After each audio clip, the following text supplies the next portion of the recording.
Hello and welcome back to Guess the Move. I'm your host, Nelson. I'm also the director, producer, organizer, editor, PR rep, head of cheating prevention, chief manager of problem selection, and president of the prize distribution department.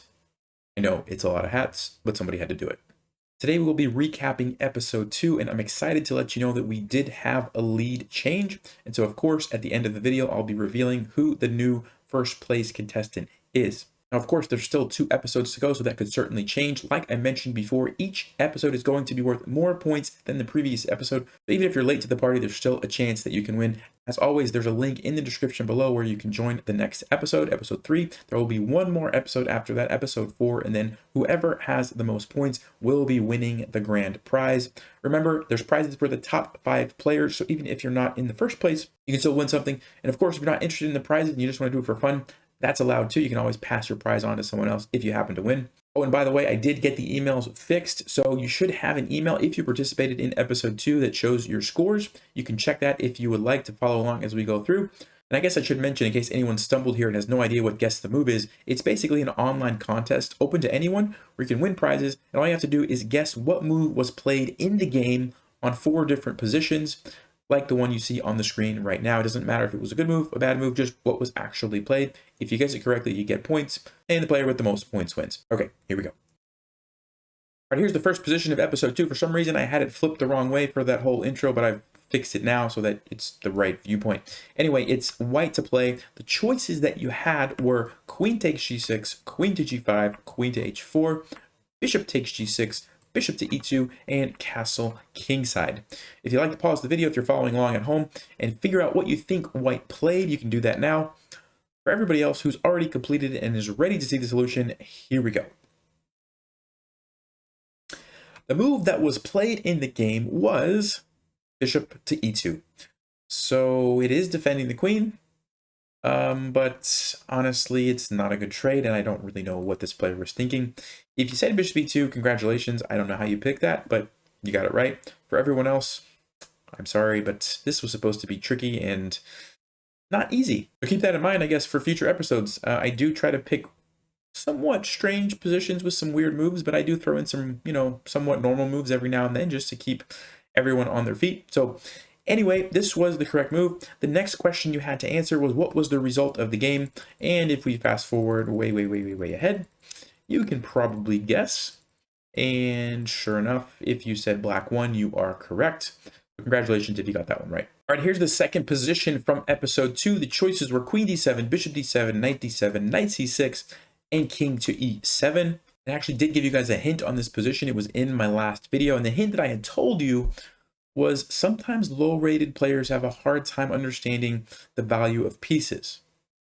So what do you think the move was? Go ahead and pause if you need to think some more on that, but for everyone else who's ready to see the solution, the move was queen to d7. And so, obviously a queen is much better than a bishop, so allowing the trade really makes no sense. But if somebody doesn't understand the value of pieces, maybe they would do that move, or I don't know why else they would play that, but that's what was played in the game. Next question, what was the result of the game? If we go way ahead, you could probably guess this one as well, but la.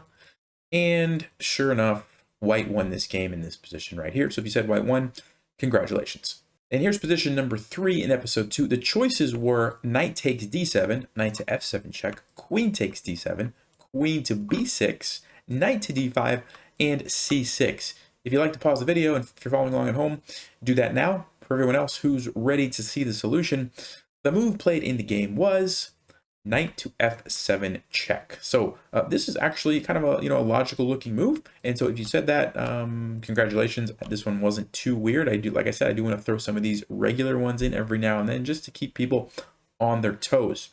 All right, and who won the game? If we jump ahead, we can see that in this position right here, that is checkmate.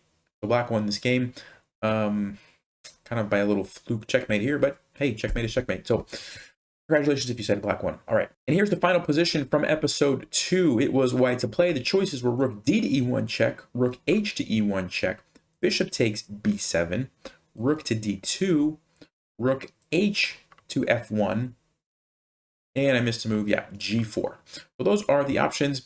If you want to pause the video, figure out what you think white played. For everyone who's ready to see the solution, the move played in the game was bishop takes b7. So white decided to ignore the rooks and go for this attack on the rook, which, if you're wondering, was not the best move. It was best to just throw in this check to get out of the fork and then, deal with that. But that's what was played in the game. And as far as who won the game, if we go way ahead, yada, yada, yada, yada, yada, you can see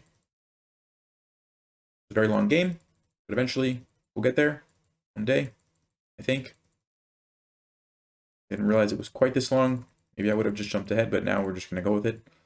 And there you go. Black won. So if you said black won, congratulations. So those were the 4 positions. Not very many people did well.